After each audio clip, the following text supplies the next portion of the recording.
గురుగారు శ్రీ పరాభవనామం అంటే అర్థమేంటి? తప్పకుండా అమ్మ. ఓం శ్రీ గురుభ్యో నమః. ఓం శ్రీ మాత్రే నమః. శ్రీ పరాభవనామ సంవత్సరం. శ్రీ పరాభవనామ సంవత్సరం అంటే ఏందంటే అనేక మార్పులు, అనేక పరిణామాలు, అవమానాలు, అనుమానాలు. పరాభవించటం అంటారు. పరాభవించటం అంటే ఏందంటే ఇప్పుడు ప్రస్తుతం ఉన్న వాళ్ళకి చాలామందికి కూడా శ్రీ పరాభవనామ సంవత్సరం అర్థం తెలియదు. అంటే పాత రోజుల్లో సినిమాలు చూసిన వ్యక్తులకి శ్రీ పరాభవనామ సంవత్సరం తెలుస్తుంది.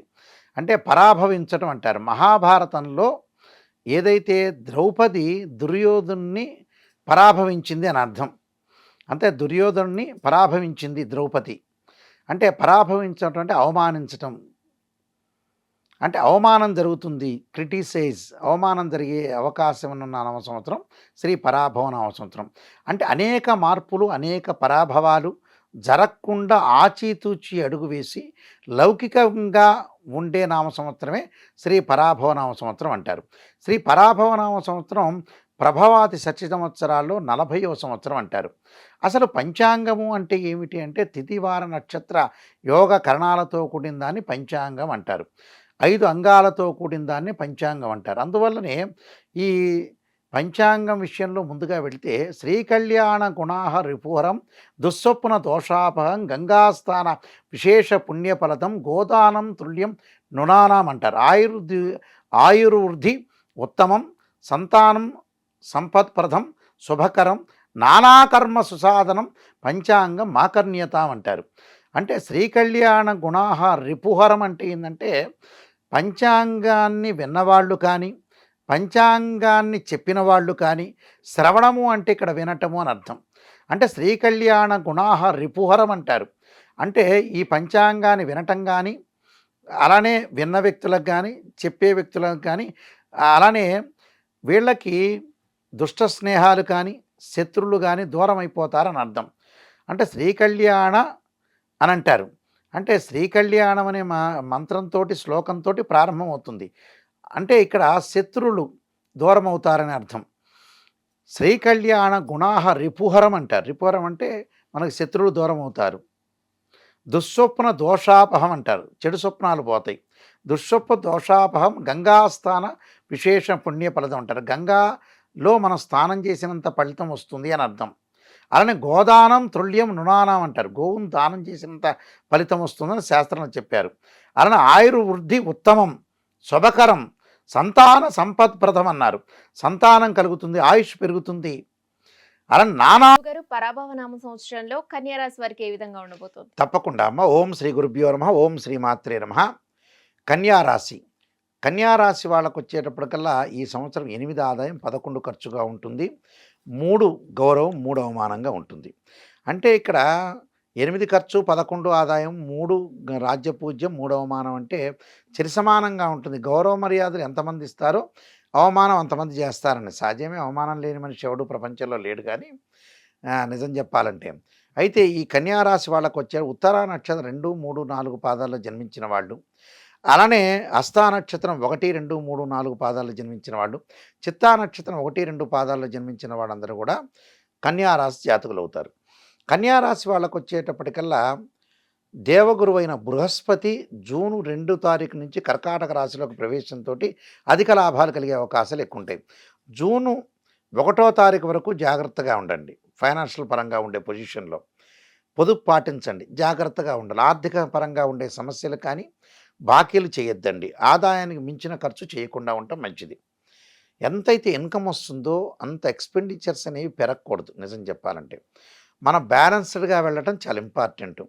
ఏదో ఎదుటివాడు వెళ్ళాడని మనం వాడితో సమానంగా వెళ్ళటం అనేది మంచిది కాదు. మన ఆర్థిక పరంగా ఉండే ఆదాయాన్ని ఆలోచన చేయాలి. మన పరిస్థితులు, మన సిచ్యువేషన్స్ బట్టే ముందుకు వెళ్ళాలి.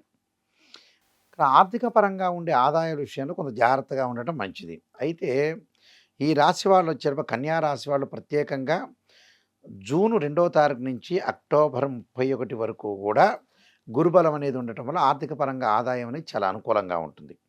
అంటే ఆ టైంలో చాలా జాగ్రత్త, ఆ టైంలో చాలా బాగుంటుంది. జూన్ 2 వరకు వచ్చే వృత్తిపరంగా ఉండే సమస్యలు రాకుండా చూసుకోవాలి.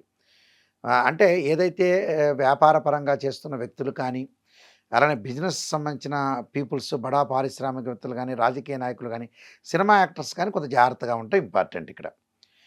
అలానే 2వ తారీఖు నుంచి అక్టోబర్ 31 తారీఖు వరకు గురుగారు, కర్కాటక రాశి వారికి ఈ పరాభవనామ సంవత్సరంలో ఏ విధంగా ఉండబోతోంది? తప్పకుండా అమ్మ. ఓం శ్రీ గురుభ్యో నమః. ఓం శ్రీ మాత్రే నమః. కర్కాటక రాశి వారికి వచ్చేటప్పుడు పునరుసు నక్షత్రం 4వ పాదంలో జన్మించిన వాళ్ళు, పుష్యమి నక్షత్రం 1, 2, 3, 4 పాదాల్లో జన్మించిన వాళ్ళు, ఆశ్లేష నక్షత్రంలో 1, 2, 3, 4 పాదాలు జన్మించిన వాళ్ళందరూ కూడా కర్కాటక రాశి జాతకులు అవుతారు. కర్కాటక రాశి వాళ్ళకి సహజంగా ఎలా ఉంటుందంటే 2 ఆదాయం 11 ఖర్చుగా ఉంటుంది. అలానే భయపడాల్సిన పనేమీ లేదు. ఒక్కొక్క వ్యక్తికి వృధా ఖర్చులుంటాయి. కొంతమందికి చేయాల్సినవి, జీవితంలో చేయాల్సిన పనులు కూడా ఉంటాయి. ఆ పనులకు కూడా డబ్బులు ఖర్చవుతూ ఉంటాయి సహజంగా. ఇదే ప్రాతిపదిక తీసుకోకూడదు. అలానే రాజ్యపూజ్యం 4 ఉంటుంది, 7 అవమానంగా ఉంటుంది. ఈ అవమానం విషయంలో చాలామంది కూడా ఆతృత పడుతుంటారు. సో, రోజు కూడా ఒక కార్‌లో వచ్చేవాళ్ళు, ఒక బండి మీద వచ్చేవాళ్ళు ఎదుటివాడు ఖచ్చితంగా వాడే గుద్దుతాడు, మనల్నే ప్రశ్నిస్తాడు. అదొక అవమానం. అది న్యాచురల్‌గా ఉండే అవమానాలు. కొన్ని వీళ్ళందరూ ఏం ఆలోచన చేస్తారంటే, గురువుగారు, నాయకంటి గారు 4 రాజ్యపూజ్యం ఉంది, 7 అవమానం అంటే ప్రతిరోజు మనం ఆఫీస్‌కొస్తుంటే ఒకరోజు కంపల్సరీ ప్రతిరోజు అవమానం జరుగుతుంటుంది. మనం కరెక్ట్‌గా బండి నడుపుతున్నా కూడా ఎదుటివాడు వచ్చి గుద్దటం అనేది ఖాయం అది. వాడే మనల్ని ప్రశ్నించటం అనేది జరిగే విషయమే అది. అంటే ప్రతిరోజు కూడా నిత్యంగా మనం చూస్తూ ఉంటాం. అలాంటి అవమానాల విషయంలో మీరు ఎలాంటి ఆందోళన చెందొద్దండి. అయితే కమ్ టు ద పాయింట్. అసలు కర్కాటక రాశి వాళ్ళకి ఏ విధంగా ఉండబోతుంది? కర్కాటక రాశి వాళ్ళకి గురువు యొక్క బలం అనేది అక్టోబర్ 31వ తారీఖు నుంచి గురువు యొక్క బలం బాగా పెరుగుతుంది. అంటే ఎందుకంటే ద్వితీయ స్థానంలో సింహరాశిలో సంచారం చేస్తాడు. అంటే అక్టోబర్ 30వ తారీఖు వరకు కూడా గురువు మిథునంలోను, కర్కాటకంలోనూ ఉంటాడు. అంటే జూన్ 2 వరకు మిథునంలో, అలానే కర్కాటకంలో ఏదైతే అక్టోబర్ 30 వరకు ఉంటాడు గురువు. అందువల్ల వ్యయంలోనూ జన్మంలోనూ ఉన్నాడు కాబట్టి ఆర్థిక పరంగా ఇబ్బందులు కలుగుతాయి. ఆర్థిక పరంగా ఇబ్బందులు కలగటం ఒకటి, డెవలప్మెంట్ లేకపోవటం ఒకటి జరుగుతుంటుంది. మళ్ళీ అక్టోబర్ 31వ తారీఖు నుంచి ఫైనాన్షియల్ పరంగా డెవలప్మెంట్ చెందుతారు. అంటే 30వ తారీఖు వరకు కూడా పాత రోజుల్లో ఉన్న ఎక్కడైతే వాళ్ళు సేవ్ చేశారో ఆ సేవింగ్ చేసిన డబ్బులన్నీ ఖర్చు అవుతాయి. ఎందుకు ఖర్చు అవుతాయి అంటే ఇళ్ళు కొనుగోలు చేసే అవకాశాలు. తులారాశి వాళ్ళకు వచ్చేటప్పుడు 5 ఆదాయం ఉంటుంది, 14 ఖర్చుగా ఉంటుంది. అలానే రాజ్యపూజ్య అవమానంలో వచ్చేటప్పటికి రాజ్యపూజ్యం 6 ఉంటుంది, అవమానం అనేది 2 ఉంటుంది. అంటే గౌరవ మర్యాదలకి లోటు లేదు కానీ ఆదాయ వ్యయాల్లోనే బాగా వ్యత్యాసం ఉండే అవకాశం ఎక్కువగా ఉంది. ఎందుకంటే ఈ తులారాశి వాళ్ళకి చిత్తా నక్షత్రం సహజంగా 3, 4 పాదాల్లో జన్మించిన వాళ్ళు, అలానే స్వాతి నక్షత్రం 1, 2, 3, 4 పాదాల్లో జన్మించిన వాళ్ళు, అలానే విశాఖ నక్షత్రం మరి 1, 2, 3 పాదాల్లో జన్మించిన వాళ్ళందరూ కూడా మనకి తులారాశి జాతకులు అవుతారు. ఈ తులారాశి జాతకులకు ఏ విధంగా ఉండబోతుందో ఒక్కసారి మనం తెలుసుకుందాం. అంటే చిత్తా, స్వాతి, విశాఖ ఈ నక్షత్రంలో జన్మించిన వాళ్ళు, అంటే విశాఖ 3 పాదాల వరకే, 4వ పాదం మళ్ళీ వేరే రాశిలోకి వెళ్ళిపోతుంది. అయితే తులారాశి వాళ్ళకి ఏ విధంగా ఉందో ఒకసారి తెలుసుకుందాం. తులారాశి వాళ్ళకి ప్రధానంగా షష్టమ స్థానంలో శని యొక్క సంచారం. షష్టమంలో శని వల్ల ఆర్థిక పరంగా ఆదాయం బాగా పెరుగుతుంది. ఫైనాన్షియల్ పరంగా డెవలప్మెంట్ అయ్యే అవకాశాలు ఎక్కువ ఉంటాయి. ఏమిటి గురువుగారు, నాయకంటి మల్లికార్జునమ్మ గారు, ఇన్కమ్ అనేది గ్రోత్ అవుతుందని చెప్తున్నారు, 5 ఆదాయం అన్నారు, 14 ఖర్చు అంటున్నారు, ఏమిటి అని అడిగేవాళ్ళు కూడా చాలామంది ఉంటారు. మనకి దాన్ని చూసి భయభ్రాంతులు చెందాల్సిన పని లేదు. ఎందుకంటే కొంత ఆదాయం మనిషికి పెరుగుతున్నా ఖర్చులు కూడా ఆటోమేటిక్గా పెరుగుతూ ఉంటాయి. ఆ ఖర్చులు నిజ జీవితంలో మనం చేయాల్సిన పనులు కొన్ని ఉంటాయి. చాలామంది ఈ మధ్యకాలంలో ఏం చేస్తున్నారంటే, ఒక అమ్మాయికి వివాహం చేయాలంటే మ్యారేజ్ బ్యూరోకి డబ్బులు ఖర్చు అవుతాయని, అలానే ఒక అబ్బాయికి వివాహం చేయాలని మ్యారేజ్ బ్యూరోకి డబ్బులు ఖర్చు అవుతున్నాయని, డబ్బులు ఉన్న వ్యక్తులు కూడా వెనకాడే వ్యక్తులు చాలామంది ఉన్నారు. కానీ టైం అనేది చాలా ఇంపార్టెంట్ మనిషికి. డబ్బుని, టయాన్ని ఎప్పుడు కూడా వెనక్కి తీసుకురాలేం. అందులో ఇంకా టయాన్ని అసలు తీసుకురాలేం మనం. ఎందుకంటే ఈ మధ్యకాలంలో కూడా భూమి ఒక సెకను వేగంతో తిరుగుతుందట. అంటే ఒక సెకను వేగం పెంచింది ఆస్ట్రానమీ ప్రకారంగా. అప్పుడు ఆస్ట్రానమీ ప్రకారంగా పెంచినప్పుడు ఏమిటి, టయాన్ని చాలా జాగ్రత్తగా వినియోగించుకోవాలి. అందులో టయాన్ని వినియోగించుకోవటం అంటే ఏంటంటే కొంచెం జాగ్రత్త పడి ముందుకు వెళ్ళాలి. అయితే ఈ రాశి వారికి వచ్చేటప్పటికల్లా తులారాశి వారికి ప్రధానంగా 6వ స్థానంలో శని ఉన్నాడంటే ధనాదాయం బాగా పెరుగుతుంది. కొద్దిగా ఖర్చులు కుంభరాశి వాళ్ళకి ప్రధానంగా 2 ఆదాయం ఉంటుంది, 8 ఖర్చుగా ఉంటుంది. అలానే 4 రాజ్యపూజ్యం, 2 అవమానంగా ఉంటుంది. అయితే ఈ కుంభరాశి వాళ్ళు వచ్చేటప్పటికల్లా ప్రత్యేకంగా ధనిష్ట నక్షత్రం 3, 4 పాదాల్లో జన్మించిన వాళ్ళు, అలానే శతభిష నక్షత్రం 1, 2, 3, 4 పాదాల్లో జన్మించిన వాళ్ళు, పూర్వభాద్ర నక్షత్రం 1, 2, 3 పాదాల్లో జన్మించిన వాళ్ళందరూ కూడా కుంభరాశి జాతకులవుతారు. ఈ కుంభరాశి వాళ్ళకి ప్రధానంగా మనం చూసుకునేటట్టయితే పంచమ స్థానంలో గురువు ఉన్నాడు. అంటే జూన్ 1వ తారీఖు వరకు కూడా 5వ స్థానంలో గురువు ఉన్నాడు. అంటే ఇక్కడ లాభాధిపతి, ద్వితీయాధిపతి అయిన గురువు పంచమ స్థానంలో ఉండటం వల్ల సంతానం లేని వ్యక్తులకి సంతానం కలిగే అవకాశాలు ఖచ్చితంగా ఉంటాయి. అంటే ఇన్ఫెర్టిలిటీ ఇష్యూస్ అంటారు. అంటే గతంలో సంతానం కలగలేని వ్యక్తులు ఎవరైతే ఉంటారో వాళ్ళకి సంతానం కలిగే అవకాశాలు ఎక్కువ ఉంటుంది. సంతానం ద్వారా కూడా కొన్ని శుభవార్తలు లభించే అవకాశాలు ఎక్కువ ఉంటాయి. అంటే వాళ్ళ పిల్లలు ప్రయోజకులు కావటం, అలానే వాళ్ళ పెళ్ళిళ్ళు సంబంధాలు కుదరటం, వాళ్ళ ఎడ్యుకేషన్ పరంగా ముందుకు వెళ్ళటం, వారు ఫారిన్ కంట్రీస్‌కి వెళ్ళే అవకాశాలు ఉండటం, ఇలాంటి శుభవార్తలు వినే అవకాశాలు బాగా ఎక్కువగా ఉంటాయి. సంతానం సంపత్‌ప్రదం అన్నారు. సంతానమే జీవితం మెయిన్ ముఖ్యంగా. ఏ మనిషి డబ్బు సంపాదించాలన్నా వాళ్ళకంటే కూడా సంతానం బాగుపడాలి. వాళ్ళు బాగుండాలి అంటే సంతానం చాలా ఇంపార్టెంట్. గతం రోజుల్లో సంతానం సంపత్‌ప్రదం అన్నారు. అంటే సంతానం ఉంటేనే ఐశ్వర్యం ఉన్నట్టుగా అర్థంగా భావించేవాళ్ళు. కాబట్టి ఇక్కడ జూన్ 1వ తారీఖు వరకు అనుకూలంగా ఉంటుంది. జూన్ 2 నుంచి మళ్ళీ అక్టోబర్ 31 వరకు కూడా షష్టమంలో గురువు యొక్క సంచారం వల్ల కొద్దిగా ఆర్థిక పరంగా సమస్యలు రాకుండా చూసుకోండి. మళ్ళీ అక్టోబర్ 31 నుంచి డిసెంబర్ 18 వరకు చాలా అనుకూలంగా ఉంటుంది. సప్తమంలో గురువు వస్తాడు కాబట్టి ఆర్థిక పరంగా ఆదాయం బాగా పెరిగిపోతుంది. అంటే ఉద్యోగ ప్రయత్నాలు సఫలీకృతం కావటం, అనుకున్న పనులన్నీ కూడా నెరవేరటం. అంటే కేవలం స్పెసిఫిక్ డేట్ ఏందంటే జూన్ 2 టు అక్టోబర్ 31. ఈ టైంలో మాత్రం జాగ్రత్త ఉండండి. మిగతా టైంలో అంతా కూడా మీకు కలిసొచ్చే కాలం అని చెప్పుకోవచ్చు. ఫైనాన్షియల్ పరంగా, వృత్తిపరంగా గానీ, వ్యాపార పరంగా గానీ, రాజకీయ నాయకులకు గానీ, సినిమా యాక్టర్లకు గానీ వీళ్ళందరికీ కూడా అనుకూలంగా ఉండే అవకాశం ఖచ్చితంగా ఉంటుంది. అలా శని మీనరాశిలో సంచారం చేస్తున్నారు. కుంభరాశి వాళ్ళకి ద్వితీయ స్థానంలో ఉంటాడు. జూలై 25 నుంచి జన్మంలోకి శనొస్తాడు కుంభరాశిలోకి. అంటే శని కుంభరాశిలోకి రావటం కాదిక్కడ. గురుగారు, శ్రీ పరాభవనామ సంవత్సరంలో ధనుస్సు రాశి వారికి ఏ విధంగా ఉండబోతోంది? తప్పకుండా అమ్మ. ఓం శ్రీ గురుభ్యో నమః. ఓం శ్రీ మాత్రే నమః. ధనస్సు రాశి వాళ్ళకి 14 ఆదాయం, 11 ఖర్చు ఉంటుంది. అలానే 5 గౌరవం అంటే 5 రాజ్యపూజ్యం, 6 అవమానంగా ఉంటుంది. అంటే మూలా నక్షత్రం 1, 2, 3, 4 పాదాలు జన్మించిన వాళ్ళు, అలానే పూర్వాషాఢ నక్షత్రం 1, 2, 3, 4 పాదాలు జన్మించిన వాళ్ళు, ఉత్తరాషాఢ నక్షత్రం 1వ పాదంలో జన్మించిన వాళ్ళందరూ కూడా ధనుస్సు రాశి జాతకులు అవుతారు. ధనుస్సు రాశి వాళ్ళకి ఏ విధంగా ఉండబోతుంది అంటే, ధనస్సు రాశికి రాస్యాధిపతి గురువు. సహజంగా ఏమిటంటే ధనస్సు రాశి, మీనరాశికి ఒకటే తత్వం ఉంటుంది. ఒకటే తత్వం అంటే ఏందంటే రియలైజేషన్ కావటం కొంత లేట్ అవుతారు. అంటే మార్పులు. అంటే మీనరాశి వాళ్ళు కూడా కొద్దిగా లేట్‌గా రియలైజేషన్ అవుతారు. ధనుస్సు రాశి వాళ్ళు కూడా రియలైజేషన్ కావటం కొంత లేట్ అవుతారు. అంటే ఒక ఏజ్ ప్రభావం వచ్చిన తర్వాత, అయ్యో! నేను ఇది మిస్ అయిపోయాను ఆలోచన చేసేవాళ్ళు ఎక్కువ మంది ఉంటారు. అంటే మెజారిటీ ఆఫ్ ద పీపుల్ అంటే ఒక 10 నంబర్స్‌లో ఒక 6 నంబర్స్ ఇలానే ఉంటారు. అయితే ఈ శ్రీ పరాభవనామ సంవత్సరంలో ధనుస్సు రాశి వాళ్ళకి రాస్యాధిపతి, చతుర్థాధిపతి గురువు సప్తమ స్థానంలో ఉంటాడు. సప్తమ స్థానంలో ఉంటే ఏందంటే జూను 1వ తారీఖు వరకు ఆదాయం బాగుంటుంది.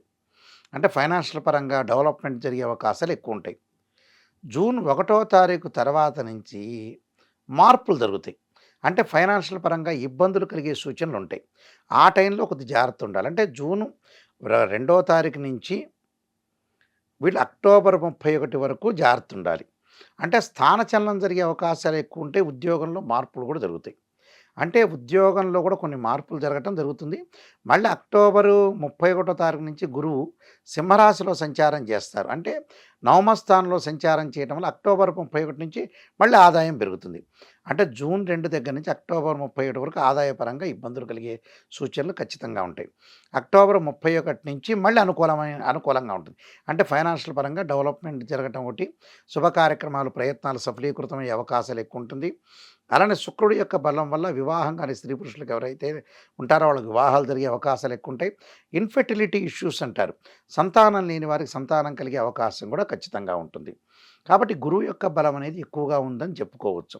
ఓన్లీ జూన్ 2వ తారీఖు నుంచి అక్టోబర్ 31 వరకు మాత్రమే బాలేదు. మళ్ళీ తర్వాత అక్టోబర్ 31 వరకు 31 తర్వాత అనుకూలంగా ఉంటుంది. అంటే జూన్ 2 నుంచి అక్టోబర్ 31 వరకు కూడా నూతన జాబులు చేరటం ఒకటి, జాబులు మకర రాశి వాళ్ళకొచ్చేటప్పటికల్లా 2 ఆదాయం 8 ఖర్చుగా ఉంటుంది. అలానే 1 రాజ్య పూజ్యం 2 అవమానంగా ఉంటుంది. మకర రాశి అంటే ఏందంటే ఉత్తరాషాఢ నక్షత్రం 2, 3, 4 పాదాల్లో జన్మించిన వాళ్ళు, శ్రవణ నక్షత్రం 1, 2, 3, 4 పాదాల్లో జన్మించిన వాళ్ళు, ధనిష్ఠ నక్షత్రం 1, 2 పాదాల్లో జన్మించిన వాళ్ళందరూ కూడా మకర రాశి జాతకులవుతారు. మకర రాశి జాతకులకి ఏ విధంగా ఉండబోతుంది అనంటే సహజంగా వాళ్ళకి షష్టమ స్థానంలో గురువు ఉన్నాడు. జూన్ 2 వరకు కూడా జూన్ 1వ తారీఖు వరకు కూడా అనుకూలంగా ఉండదు. జూన్ 2 తర్వాత సప్తమంలో గురువు వస్తాడు.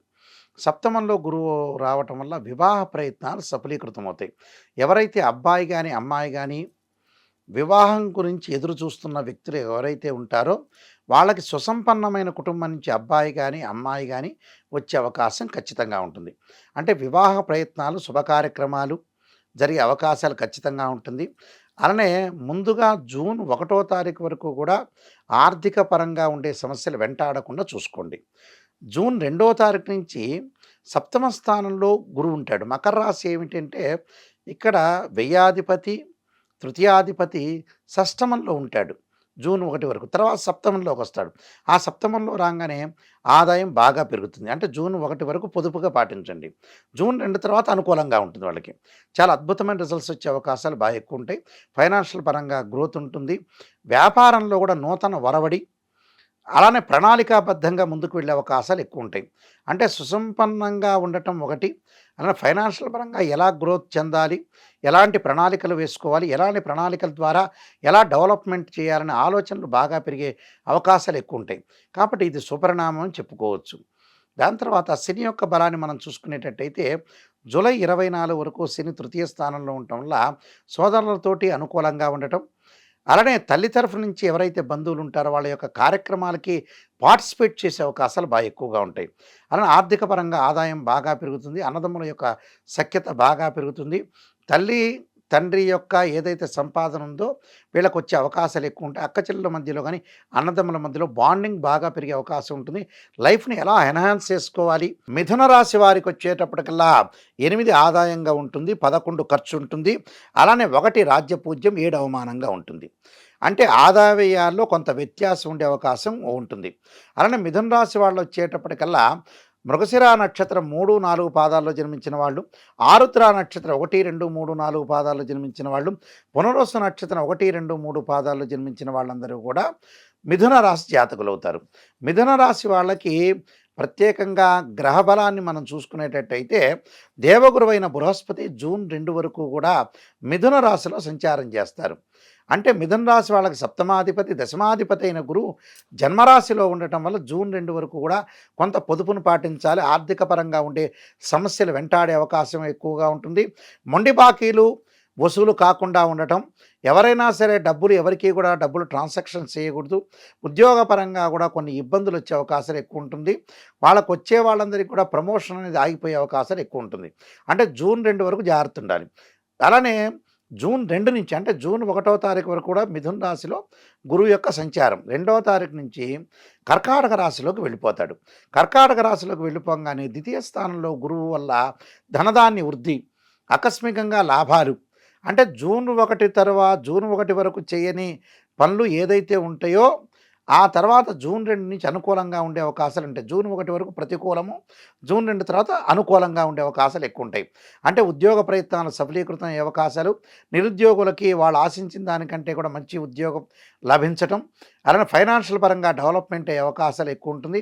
ఆర్థిక పరంగా గతం కంటే కూడా ఇప్పుడు డెవలప్మెంట్ అయ్యే అవకాశాలు బాగా ఎక్కువ ఉంటాయి.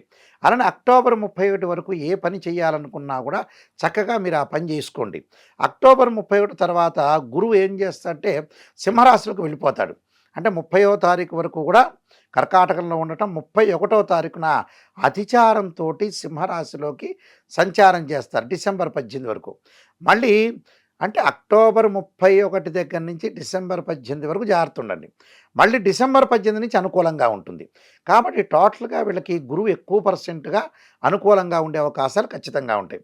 కాబట్టి వీళ్ళకి మంచి ఫలితాలు వచ్చే అవకాశాలు బాగా ఎక్కువగా ఉంటాయి. గురుబలం అనేది బాగుంటుంది. విద్యార్థులకు కూడా అనుకూలమైన కాలం. ఈ అకాడమిక్ ఇయర్ అనేది విద్యార్థులు కొంత అధిక శ్రమతోటి ఉండాలి. అంటే పోటీ పరీక్షలు ఐఐటీ గానీ, ఎంసెట్, ఎఫ్సెట్ గానీ, అలానే ఎంబీబీఎస్ చదువుతున్న వాళ్ళకన్నా బీటెక్ గానీ, అలానే పోస్ట్ గ్రాడ్యుయేషన్ కోర్సులు ఎవరైతే గురుగారు పరాభవనామ సంవత్సరంలో సింహరాశి వారికి ఏ విధంగా ఉండబోతోంది? తప్పకుండా అమ్మ. ఓం శ్రీ గురుభ్యో నమః. ఓం శ్రీ మాత్రే నమః. సింహరాశి వాళ్ళకి ఎలా ఉండబోతుంది అంటే 5 వాళ్ళకి ఆదాయం, 5 ఖర్చుగా ఉంటుంది. 7 గౌరవం అంటే 7 రాజ్యపూజ్యం, 7 అవమానంగా ఉంటుంది. అంటే సింహరాశిలో జన్మించిన వాళ్ళకి మఖా నక్షత్రం 1, 2, 3, 4 పాదాల్లో జన్మించిన వాళ్ళు, పుబ్బా నక్షత్రం 1, 2, 3, 4 పాదాల్లో జన్మించిన వాళ్ళు, ఉత్తరా నక్షత్రం 1వ పాదంలో జన్మించిన వాళ్ళందరూ కూడా సింహరాశి జాతకులు అవుతారు. సింహరాశి వాళ్ళకి ఈ విధంగా ఉండబోతుంది. సింహరాశి వాళ్ళకి ప్రధానంగా జూన్ 2 వరకు కూడా దేవగురువైన బృహస్పతి లాభస్థానంలో ఉండటం వల్ల మంచి ఫలితాలు జరిగే అవకాశాలు ఎక్కువ ఉంటాయి. ఎందుకంటే పంచమాధిపతి, అలానే వీళ్ళకొచ్చేటప్పటికల్లా పంచమాధిపతి అయిన గురువు లాభస్థానంలో ఉండటం వల్ల అనుకూలమైన ఫలితాలు ఎక్కువగా ఉంటాయి. అంటే పంచమాధిపతి అయ్యారు, ఇక్కడ అష్టమాధిపతి అయిన గురువు లాభస్థానంలో జూన్ 2 వరకు కూడా చాలా మంచి ఫలితాలు జరిగే అవకాశాలు ఎక్కువ ఉంటాయి. అంటే ఉగాది అనేది మార్చి 19 నుంచి ప్రారంభం అవుతుంది కాబట్టి 19వ తారీఖు నుంచి జూన్ 2 వరకు కూడా అధిక పరంగా ఆదాయము, ఉద్యోగపరంగా అనుకూలంగా ఉంటుంది. ఫైనాన్షియల్ పరంగా ఉండే డెవలప్మెంట్స్ బాగా ఎక్కువ ఉంటాయి. ఆకస్మికంగా ధనలాభం, మొండి బాకీలు వసూలయ్యే అవకాశాలు ఎక్కువగా ఉంటాయి. కానీ జూన్ 2 తర్వాత మీరు కొంత జాగ్రత్తగా ఉండాలి. ఎందుకంటే కర్కాటక రాశిలోకి సంచారం చేస్తారు. జూన్ 1వ తారీఖు వరకు మిథున రాశిలో ఉండటం, 2వ తారీఖు నుంచి కర్కాటక రాశిలోకి దేవగురువైన బృహస్పతి ప్రవేశంతోటి ఖర్చులు బాగా పెరిగే అవకాశాలు ఎక్కువ ఉంటాయి. అందువల్ల మళ్ళీ అక్టోబర్ 30వ తారీఖు వరకు ఉంటాడు. 31వ తారీఖు తర్వాత మళ్ళీ సింహరాశిలో అతిచారంతో ముందుకెళ్తారు కాబట్టి కొద్దిగా జూన్ 2వ తారీఖు నుంచి కొంత పొదుపు పాటించండి. ఎక్కడా కూడా అనవసరమైన ఖర్చులు పెట్టొద్దండి. అవసరం ఏదైతే ఉంటుందో దానికి మాత్రమే ఖర్చు పెట్టండి. హాస్పిటల్ ఇలాంటివన్నీ ఎడ్యుకేషన్ పరంగా, మ్యారేజ్ సంబంధించిన విషయాల్లో డబ్బులు ఖర్చు పెట్టడం తప్పు లేదు. అనవసరమైన విషయాలకు డబ్బులు ఖర్చు పెట్టడం వల్ల కూడా ఇబ్బంది కలిగే అవకాశాలు బాగా ఎక్కువగా ఉంటాయి. ఎందుకంటే గురువు యొక్క బలం అనేది కొద్దిగా తక్కువగా ఉంది కాబట్టి కొంత జాగ్రత్త వహించి ముందుకు వెళ్ళాలి. విద్యార్థులు కూడా జూన్ 2 వరకు అనుకూలంగా ఉంటుంది. జూన్ 2 తర్వాత నెక్స్ట్ అకాడమిక్ ఇయర్‌లో కొద్దిగా శ్రమ పడితేనే విద్యార్థులు విజయం సాధించే అవకాశం ఖచ్చితంగా ఉంటుంది. అలానే శని యొక్క బలాన్ని మనం చూసుకునేటట్టయితే శని మనకి జూలై 24వ తారీఖు వరకు కూడా మీనరాశిలో సంచారం చేస్తారు. అష్టమంలో వృషభ రాశి వాళ్ళకి ఏ విధంగా ఉండబోతుంది? వృషభ రాశి వాళ్ళంటే కృత్తికా నక్షత్రం 2, 3, 4 పాదాల్లో జన్మించిన వాళ్ళు, అలానే రోహిణి నక్షత్రం 1, 2, 3, 4 పాదాల్లో జన్మించిన వాళ్ళు, మృగశిర నక్షత్రం 1, 2 పాదాల్లో జన్మించిన వాళ్ళందరూ కూడా వృషభ రాశి జాతకులు అవుతారు. ఈ వృషభ రాశి వాళ్ళకి సహజంగా ఏంటంటే 5 ఆదాయం ఉంటుంది, ఖర్చు వచ్చేటప్పటికల్లా వ్యయం 14 ఉంటుంది, అలానే 5 గౌరవం ఉంటుంది, 4 అవమానంగా ఉంటుంది. అంటే వాళ్ళు ఖర్చు పెట్టే స్థితిలో ఉంటారు. కానీ చాలామంది కూడా ఏం చేస్తారంటే భయభ్రాంతులు చెందుతుంటారు. అంటే భయభ్రాంతులు అంటే సహజంగా మీరు 5, 14 అనుకోండి ఉదాహరణకి, అమ్మో నేను ఎంతో ఖర్చు చేస్తున్నానని ఇబ్బంది ఫీల్ అయ్యేవాళ్ళు చాలామంది ఉంటారు. కానీ అలాంటి ఇబ్బందులు ఏముండవు. కొన్ని నిజానికి మనం మంచిగా ఖర్చు పెట్టేవి చాలా ఉంటాయి. ప్రతివాడు కూడా ₹1,00,000 జీతం వస్తుంటే ఆ లక్షనే పొదుపు చేయటం జరగని పని. ఆ లక్షలో ఒక 50,000 పిల్లల యొక్క చదువులకో, పెళ్ళిళ్ళకో, ఖర్చులు, రకరకాల బయటికి వెళ్ళటానికో ఏదో ఖర్చు చేయాల్సి వచ్చిన అవసరం అనేది ఒకటి ఉంటుంది. ఖచ్చితంగా ఖర్చు లేని మనిషి అనేవాడు ఎవడుండడు. లేకపోతే కొంతమంది పిసినారు చేస్తుంటారు, కొంతమంది లగ్జరీకి ఖర్చు చేస్తుంటారు. సహజంగా అది వాళ్ళ యొక్క క్యారెక్టరో లేకపోతే జీన్సో డిఎన్ఏ అనుకోవచ్చు. అలానే ఇక్కడ వృషభ రాశి వాళ్ళకి వచ్చేటప్పటికల్లా గురుబలాన్ని చూసుకునేటట్టయితే జూన్ 2 వరకు కూడా గురువు బాగుంటాడు. అంటే ఇక్కడ వృషభ రాశి వాళ్ళకి వచ్చేటప్పటికల్లా లాభాధిపతి గురువు ద్వితీయ స్థానంలో ఉండటం వల్ల ఆర్థిక పరంగా బాగా మెరుగుపడే అవకాశాలు బాగా ఎక్కువ ఉంటారు. అంటే ఇక్కడ లాభాధిపతి గురువు అయ్యారు, అష్టమాధిపతి గురువు ద్వితీయ స్థానంలో జూన్ 2 వరకు ఉండటం వల్ల ఆర్థిక పరంగా అనుకూలంగా ఉంటుంది, ఉద్యోగపరంగా ఇబ్బందులు ఉండవు, జాయింట్ వ్యాపారాలు బాగా కలిసి వచ్చే అవకాశాలు ఎక్కువ ఉంటాయి. అంటే వ్యాపార విస్తరణ కూడా చేసే అవకాశాలు బాగా ఎక్కువగా ఉంటాయి వీళ్ళకి. అలానే మళ్ళీ జూన్ 2వ తారీఖు తర్వాత గురువు తృతీయ స్థానంలోకి వెళ్ళిపోతాడు. కర్కాటక రాశిలోకి. ఎప్పటి వరకు ఉంటారంటే అక్టోబర్ 31 వరకు ఉంటాడు. అప్పుడు కొద్దిగా చిన్న చిన్న ఇబ్బందులు కలిగే సూచనలనేవి బాగా ఎక్కువగా ఉంటాయి. అంటే వీళ్ళకి జూన్ 2 వరకే నిజంగా బాగుంటుంది గురుబలం అనేది. జూన్ 2 తర్వాత డబ్బును పొదుపును పాటించండి. దేనికి పడితే దానికి ఖర్చు పెట్టొద్దండి. అవసరమైన దానికే ఖర్చు పెట్టండి. ఈ మధ్య కాలంలో ఏందంటే అవసరమైన దానికి ఖర్చు పెట్టకుండా అనవసరమైన లగ్జరీ లైఫ్ ఖర్చు పెట్టేవాళ్ళు ఎక్కువ మంది అయ్యారు ఈ మధ్యన. సరే వాళ్ళ ఉద్దేశంలో మనిషి బతికేది లేదు. కొన్నాళ్ళు లగ్జరీగా వే వృశ్చిక రాశి వాళ్ళకి ఎలా ఉంటుందంటే 11 ఆదాయం, 5 ఖర్చుగా ఉంటుంది. అంటే ఆర్థిక పరంగా అనుకూలంగా ఉంటుంది. అలానే అవమానానికి సంబంధించిన విషయాల్లో 2 గౌరవం, 5 అవమానంగా ఉంటుంది. సరే అవమానాలు, గౌరవాలు సహజంగా జరుగుతూనే ఉంటాయి. ఏం పెద్ద ప్రాబ్లమ్స్ పడాల్సిన పనేమీ లేదు. అయితే గ్రహస్థితిని ముందుగా మనం ముఖ్యంగా అంచనా వేస్తే ఈ రాశి వారికొచ్చే వృశ్చిక రాశి వాళ్ళకి గురుబలం అనేది బాగా ఎక్కువగా ఉంటుంది. జూన్ 2వ తారీఖు నుంచి వీళ్ళకి భాగ్యస్థానంలో గురువు యొక్క బలం బాగా పెరుగుతుంటుంది. అంటే ద్వితీయాధిపతి, పంచమాధిపతి అయిన గురువు వీళ్ళకి అష్టమ స్థానంలో ఉంటాడు జూన్ 1 వరకు. 2వ తారీఖు నుంచి కర్కాటక రాశిలోకి గురువు ప్రవేశం జరుగుతుంది. అప్పుడు భాగ్యస్థానంలో గురువు ఉండటం వల్ల ఆర్థిక పరంగా ఆదాయం బాగా పెరుగుతుంటుంది. ఆర్థిక సమస్యలు తగ్గుతాయి. ఎకనామిక్ గ్రోత్ అనేది బాగా ఎక్కువ ఉంటుంది. అంటే ఫైనాన్షియల్ పరంగా ఉండే డెవలప్‌మెంట్స్ చాలా ఎక్కువగా ఉంటాయి. కాబట్టి వీళ్ళు ఏదైనా సరే జూన్ 1వ తారీఖు వరకు కూడా ఆర్థిక పరంగా ఉండే సమస్యలు రాకుండా కాపాడుకోండి. ఫస్ట్ నంబర్ 1 పాయింట్ మన ప్రేక్షకులందరికీ కూడా. జూన్ 1వ తారీఖు నుంచి ఆర్థిక పరంగా అనుకూలంగా ఉంటుంది. ఆర్థిక పరంగా గురువుగారు, నాయకంటి గారు చెప్పారని విచ్చలవిడిగా ఖర్చు చేయొద్దండి. జూన్ 2వ తారీఖు నుంచి అనుకూలంగా ఉంటుంది వాళ్ళకి. అంటే ఆర్థిక పరంగా, ఉద్యోగపరంగా ప్రయత్నాలు సఫలీకృతం కావటం, నిరుద్యోగులకు మంచి ఉద్యోగ అవకాశాలు, వాళ్ళు ఆశించిన దానికంటే కూడా మంచి ఉద్యోగం లభించే అవకాశాలు ఎక్కువగా ఉంటాయి. అంటే ఇవన్నీ చూసుకోవాలి. ఇవన్నీ ఎలా ఉండబోతాయి, ఎందుకంటే ధనం మూలం మిదం జగత్ అన్నారు. డబ్బుతోనే లైఫ్ అనేది ఎక్కువగా ఉంటుంది. లీడ్ చేసే అవకాశం ఏంటంటే ఫైనాన్షియల్ పరంగా ఉండే డెవలప్మెంట్ ఉంటే ఏంటంటే డబ్బు అనేది ఒక మనిషి దగ్గర ఉంటే తను బాగుపడతాడు. ఎదుటివాడిని బాగుపడుతాడు. ఎక్కడో ఉండేవాడికి కూడా వాడు ఇవ్వగలిగే శక్తి వస్తుంటుంది. అంటే ఇంగ్లీష్ గ్రామర్‌లో మీన రాశి వాళ్ళకి ఏమిటంటే 14 ఆదాయం, 11 ఖర్చు ఉంటుంది. అలానే ప్రత్యేకంగా 7 రాజ్యపూజ్యం, 2 అవమానంగా ఉంటుంది. అంటే ఆర్థిక పరంగా అనుకూలంగా ఉంటారని అర్థం. అంటే ఫైనాన్షియల్ పరంగా ఉండే డెవలప్‌మెంట్స్ చాలా ఎక్కువగా ఉంటాయని అర్థం. దాంతోపాటు మీనరాశి వాళ్ళకి ప్రత్యేకంగా జ రాస్యాధిపతి, దశమాధిపతి అయిన గురువు వీళ్ళకి ప్రత్యేకంగా చతుర్థ స్థానంలో ఉంటాడు. ఇక్కడ రాస్యాధిపతి అయ్యాడు. దానితో పాటు దశమాధిపతి గురువు చతుర్థ స్థానంలో ఉండటం వల్ల జూన్ 1వ తారీఖు వరకు జాగ్రత్త ఉండాలి ఆర్థిక సంబంధమైన విషయాల్లో. జూన్ 2 తర్వాత వాళ్ళకి అక్టోబర్ 31 వరకు కూడా గురువు కర్కాటక రాశిలో సంచారం చేయటం వల్ల చాలా మంచి ఫలితాలు జరిగే అవకాశాలు ఎక్కువ ఉంటాయి. జూన్ 1 మాత్రమే జాగ్రత్త పడండి. జూన్ 1 తర్వాత ఆర్థిక పరంగా ఆదాయం బాగా పెరుగుతుంది. సంతానం లేని వారికి సంతానం కలిగే అవకాశాలు, వివాహ ప్రయత్నాలు గతంలో ఎవరైతే కొనసాగించారో ఆ ప్రయత్నాలు జరగని వాళ్ళు వ్యక్తులందరికీ కూడా వాళ్ళకి ప్రయత్నాలు సఫలీకృతం కావటం ఒకటి, మంచి సుసంపన్నమైన కుటుంబం నుంచి కానీ ఆర్థిక పరంగా ఇబ్బందులు లేకుండా ఉండే అమ్మాయిలు కానీ అబ్బాయిలు కానీ వచ్చే అవకాశాలు ఉంటే మంచి పెళ్లి సంబంధాలు కుదిరే అవకాశం ఖచ్చితంగా ఉంటుంది. అలానే విదేశాలకు ప్రయాణం చేసే అవకాశాలు, దూర ప్రయాణాలు, అధికంగా మాట్లాడటం వల్ల కొంత అనర్థాలకు దారితీసే అవకాశాలు ఎక్కువ ఉంటాయి. గ్రాస్పింగ్ పవర్ ఉంది కదా అని ఎక్కువగా మాట్లాడితే కూడా కొద్ది ఇబ్బందులు కలిగే అవకాశాలు ఉంటాయి. అంటే ఆచితూచి నిర్ణయాలు చేయండి, లౌక్యంగా వెళ్ళండి. అయితే గురువు యొక్క బలం వల్ల విద్యార్థులకు అనుకూలంగా ఉంటుంది. ఎప్పుడు అనుకూలంగా ఉంటుంది? నెక్స్ట్ అకాడమిక్ ఇయర్ అనేది జూన్ 1వ తారీఖు తర్వాత అనుకూలంగా ఉంటుంది.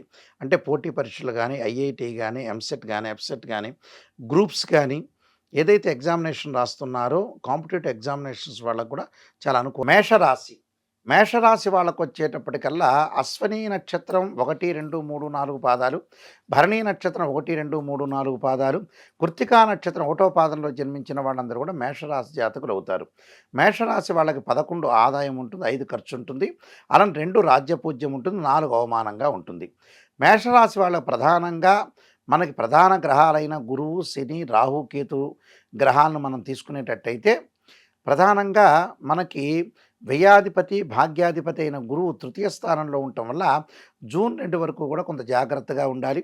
అలా జూన్ 2 నుంచి కూడా వాళ్ళు అక్టోబర్ 31 వరకు కూడా కొద్దిగా అంటే ఆదాయపరంగా, ఆర్థిక పరంగా కొంత లావాదేవీల విషయంలో కొంత జాగ్రత్తగా ఉండాలి. అంటే పొదుపును పాటించడం చాలా ఇంపార్టెంట్. ఎందుకంటే ధనం వస్తుంది కదా అని మనం ఖర్చు పెట్టడం కాదు. వచ్చిన దాన్ని మనం ఎలా పొదుపు చేయాలి, ఎలా ఇన్కమ్ గ్రోత్ చేసుకోవాలి, ఫైనాన్షియల్ పరంగా ఎలాంటి డెవలప్మెంట్ చెందాలి అనేది చాలా మోస్ట్ ఇంపార్టెంట్ ఇక్కడ. అయితే ఏమిటి అనంటే ఇక్కడ నేను చెప్పినట్టుగా వ్యయాధిపతి, భాగ్యాధిపతి అయిన గురువు తృతీయంలో ఉంటే మిశ్రమైన ఫలితాన్ని ఇస్తాడు. అంటే జూన్ 2 వరకు మిశ్రమైన ఫలితాన్ని ఇస్తాడు. జూన్ 2 నుంచి అక్టోబర్ 31 వరకు కొంత డబ్బులు ఖర్చయ్యే అవకాశాలు ఎక్కువుంటాయి. అంటే ధన నష్టం కాకుండా చూసుకోవాలి. మళ్ళీ అక్టోబర్ 31 నుంచి మళ్ళీ గురువు మారతాడు.